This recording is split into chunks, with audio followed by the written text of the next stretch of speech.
let's talk about The Ice Road. Now, this is an action thriller.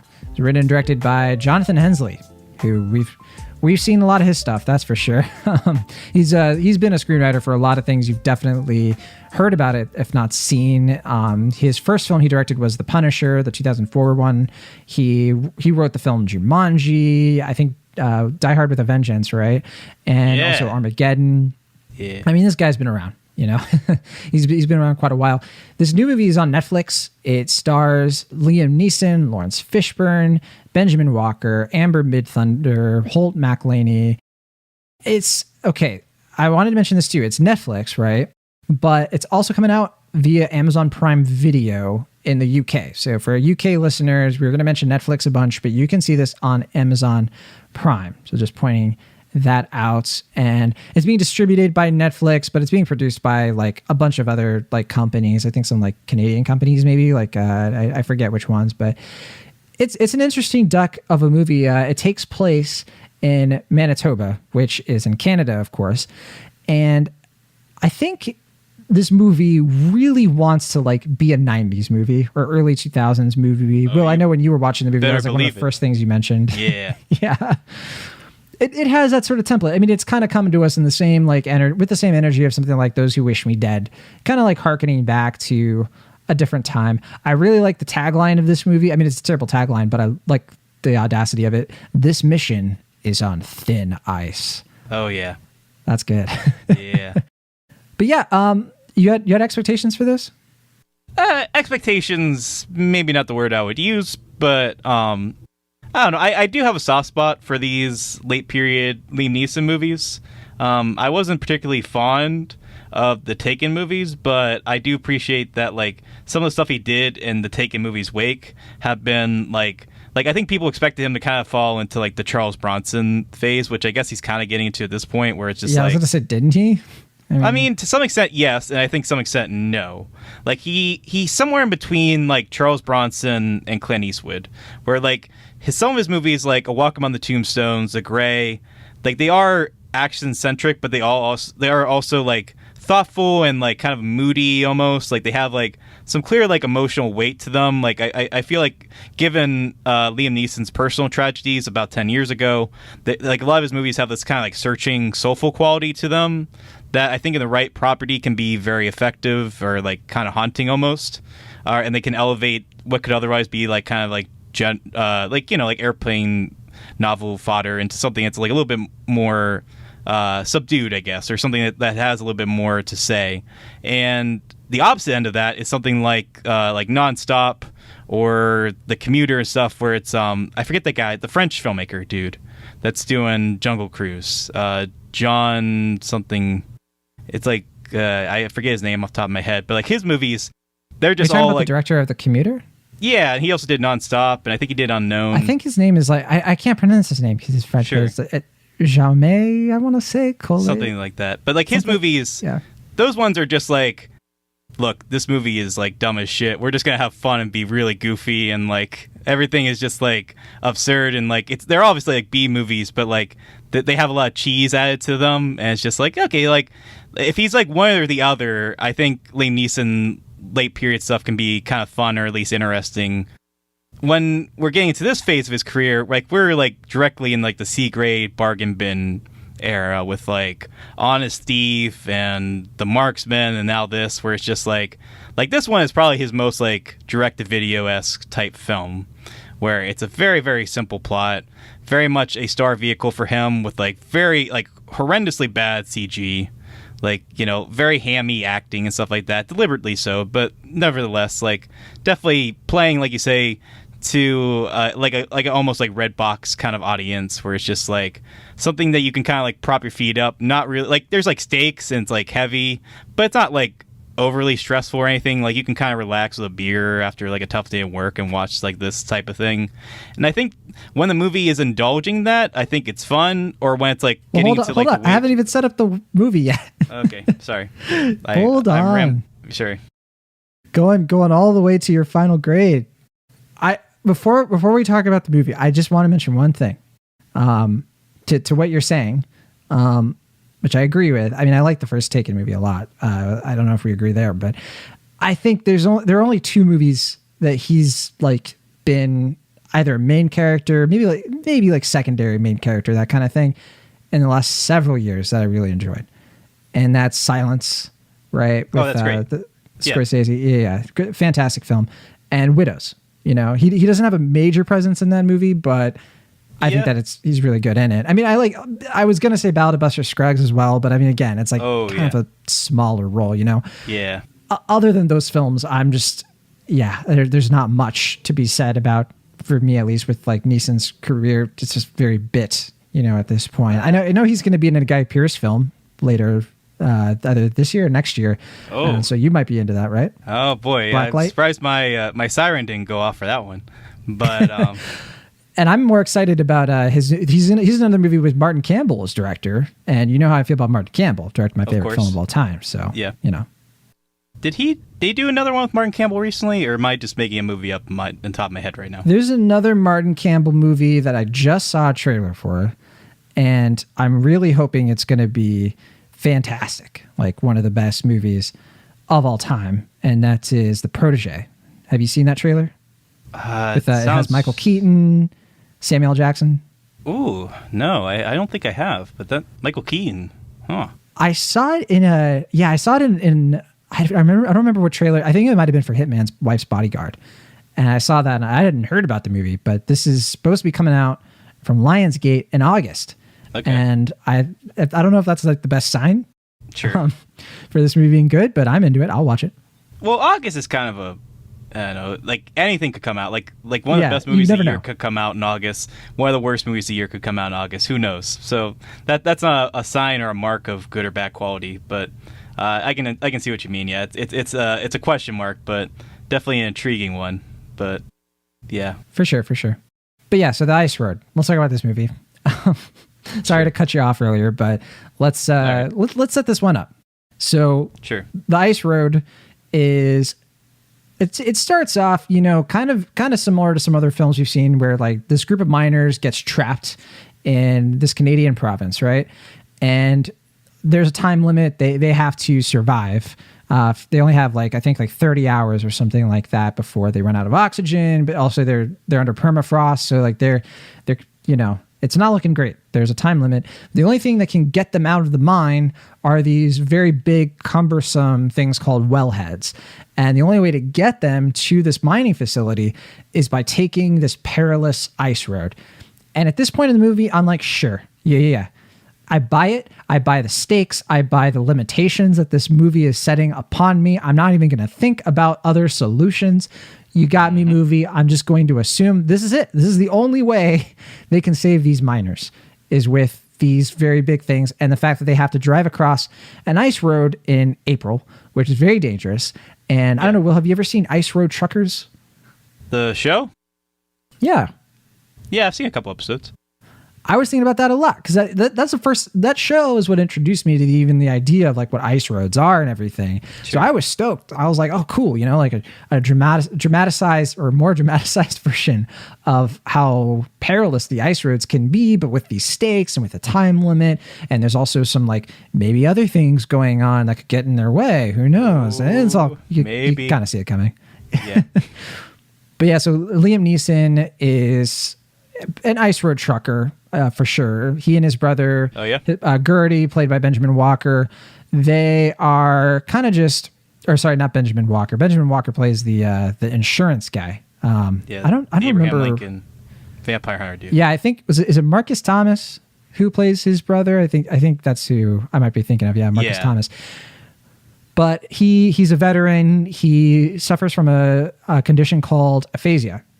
I don't know if suffers is the right word, but he has a condition where he has difficulty communicating, and he's still a very, gifted mechanic, and he's a very good person. And it's just tough because Neeson's character and him, they've just been having a hard time making money and making ends meet. But this is their chance. They team up with Lawrence Fishburne, who is this kind of this guy whose name is literally Goldenrod, which is probably my favorite name in this movie, to go on this perilous journey to deliver these wellheads. They'll also make some money for their trouble.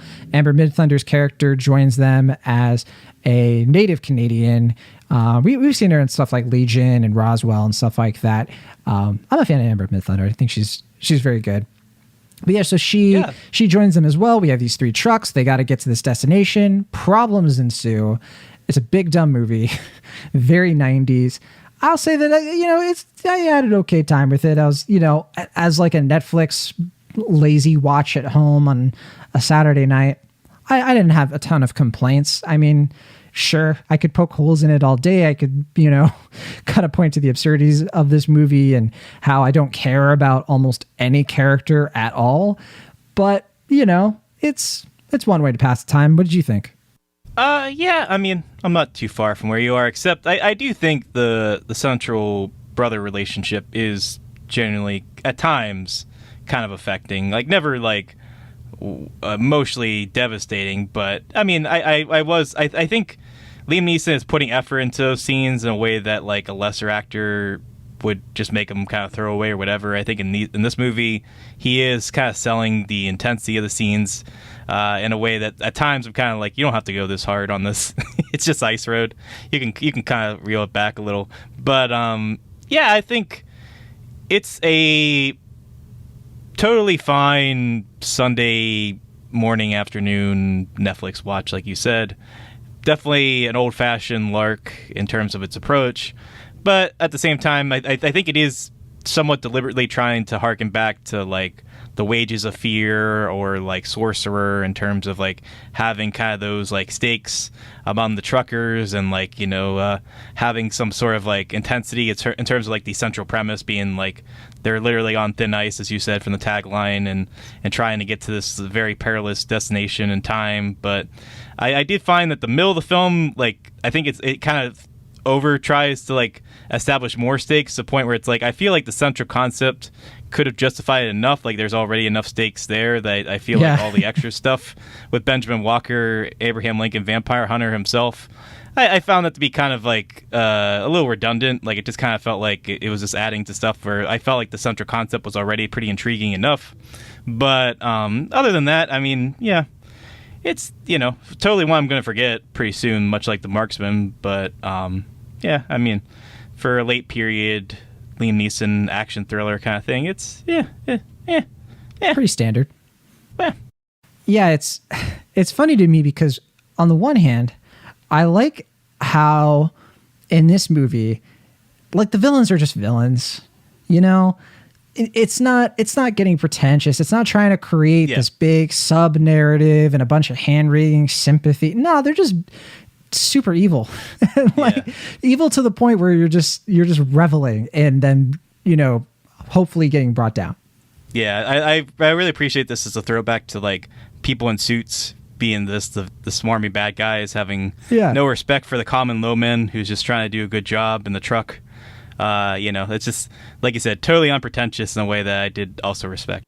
Yeah, I think where this movie bugs me probably is that I just did not care about the miners, which I feel bad to say. We keep cutting to them, and you have to do it, right? Because you have to build the stakes that way. You have to be like, okay, we got to save these guys. But, like, there's just no personality to these characters. Like, it's not like there's a lot of personality to some of the other characters, but a lot of it is just Holt McElhaney just being like, trudging along, trying to keep the gang together, but this is not his best effort, I don't think. And there was just nothing. It's missing moments of, like, just drama, of, like, characters talking about their histories, characters, bonding, and us being like, man, I hope this guy makes it through, any of that stuff. It's always just plot. And like that's where it kind of, like, lets me down. They do a little bit of that stuff with, like, Amber Midthunder's character. You get a sense of why she's doing this and, like, the urgency of it. And of course, you already mentioned Neeson and Thomas's, like, brotherly relationships. Like, that's where the stakes for me are. So when we cut over to the miners, I'm like, these guys again. I feel bad for saying it because I don't want anything bad to happen to them, sure, but, like, they seem like the story doesn't really sell it. Yeah. I'm totally there with you in that, like, I kind of forgot half the time that the miners were there. It's like, oh yeah, the miners. We got to get these miners. But then, like, they go back to, like, the trucks and the rigs and be like, oh yeah, you got to stop this guy. But then, they'd go back to the miners. Like, the miners. But it's like you gotta stop. You gotta make some money so you can buy your rig. Oh yeah, and save the miners too. I guess that's important. Yeah, like even like in the last like 10 minutes, I'm like, oh geez, yeah, I guess like, what else is there to do? And I was like, the miners. Like we gotta get these miners. Forgot about that.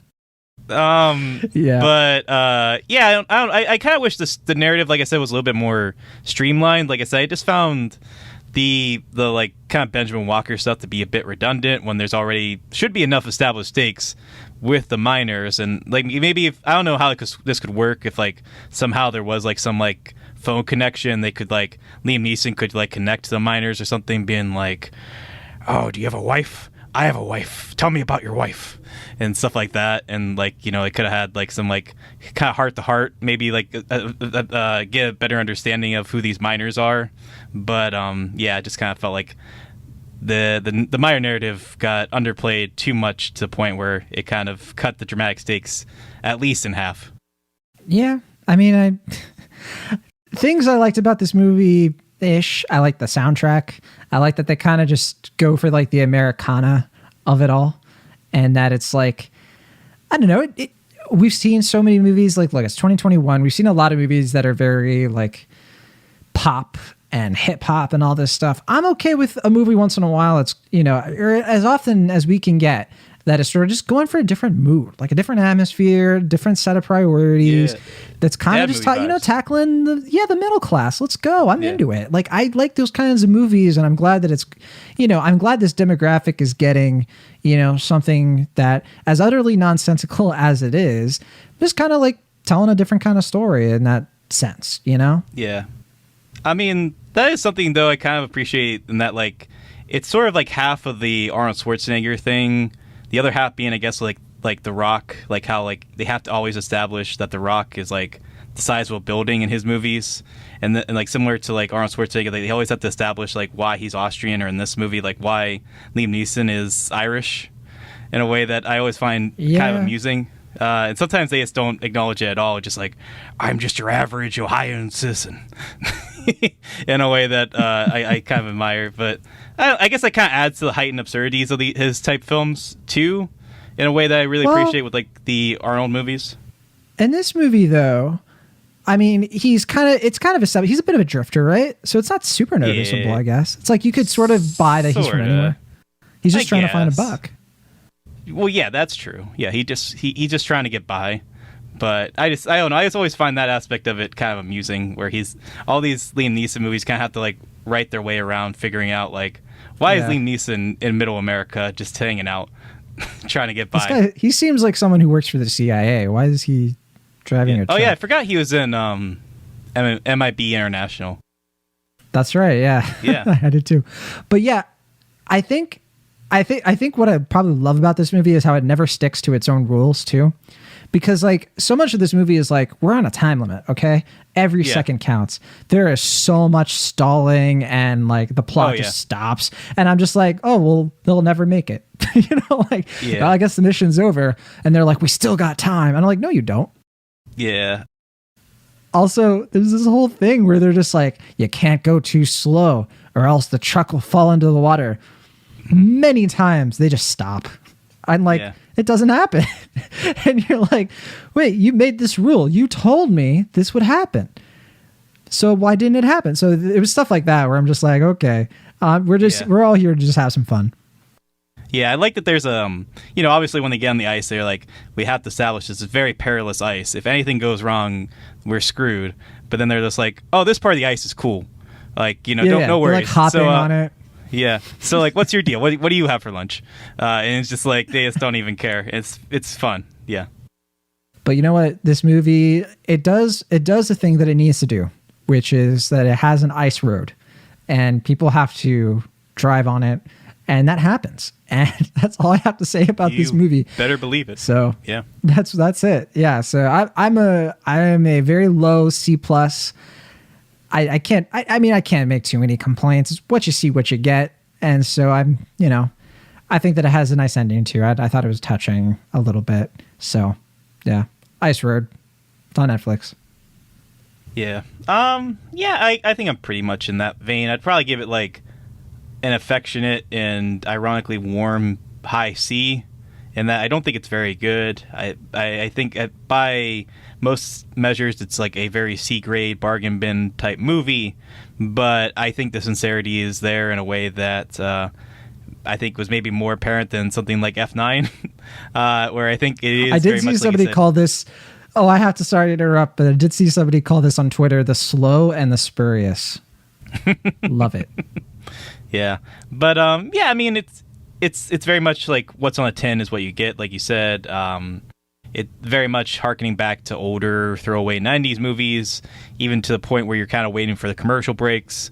But not in a bad way, in the way that I found kind of like refreshing. It scratched the itch I was kind of looking for in this movie.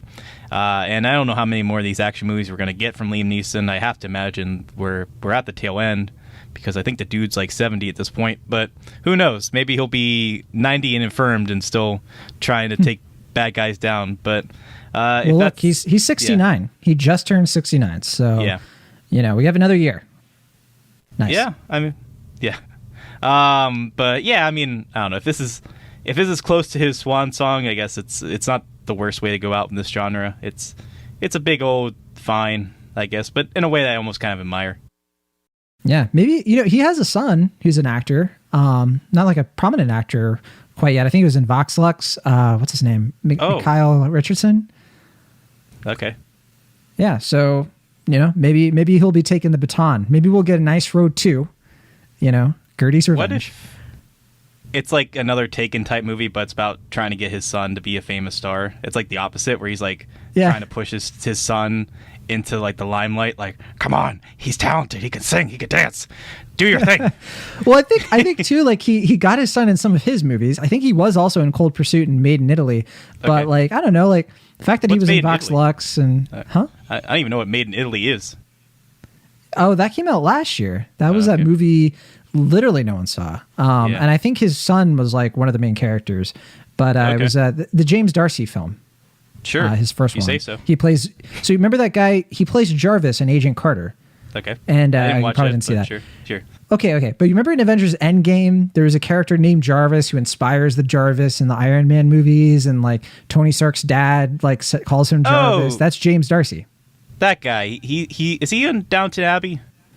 I've never seen Downton Abbey. I know he's in Broadchurch. That's one of his big ones, and he was also in Dunkirk. Remember that? Yeah, he always looks like he's like sneaky, even when he's not sneaky, like he's up to something. I don't know. Sure, I'm not going to impugn the man, but yeah, he directed a movie called Made in Italy last year. We never talked about it. I didn't see it, but yeah, Neeson and his son are like the two main characters in that. So there you go, man. He's coming. Right. He's coming up. Yeah, Liam Neeson Jr. Good for him. Hey, he has a name. All right. So that's a C+ for me, C for you. Ice Road is now on Netflix. It is 108 minutes long. They could have cut off like 20 minutes probably. Oh, yeah. Or just focus more on the miners. Yeah. Give some of those extra like 18 minutes to the miners. Don't they have a family or something? Just tell me about the miners. Well, they do. Okay, so spoilers for the Ice Road. I'm not going to give like an explicit spoiler, but I'm going to kind of spoil something. But like they reveal that, right? Where they're like, one of the characters is related to another character. And I felt nothing. I honestly just kept forgetting. It's just like, yeah, she is really intense. Like, oh yeah, her brother's a miner. We got to get these miners. And I was just like, well, you didn't have to say that as a reveal. You could have just... like show like a part where he has maybe like a locket or something. That's my sister, like something where you're just like, man, they got to get these miners. Did you know my sister drives on ice? Oh, that's cool. When we were growing up, she blah blah blah. Like do something, you know what I'm saying? Like build it out. Okay, that's enough of the Ice Road. All right.